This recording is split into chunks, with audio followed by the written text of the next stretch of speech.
মুনকার আর নাকির কাউকে সান্ত্বনা দেয় না, তারা নম্রভাবে কথা বলে না। তাদের কর্তব্য একটাই, তারা আমাদের পরীক্ষা করবে। অজুহাত দেওয়ার কোনো সুযোগ নেই। তারা আপনাকে দেখে বলল, মান রব্বুক, তোমার রব কে?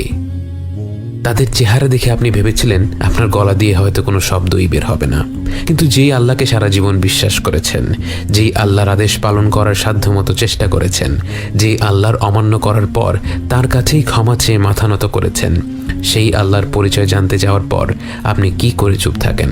আপনার ঠোঁট আর জিহ্বা যেন আপনার মস্তিষ্কের অপেক্ষা না করেই বলে উঠল, আমার রব আল্লাহ। এরপর তারা প্রশ্ন করল, ওয়ামা দীনুক, তোমার দিন কোনটা? আপনি বললেন, আমার দিন ইসলাম।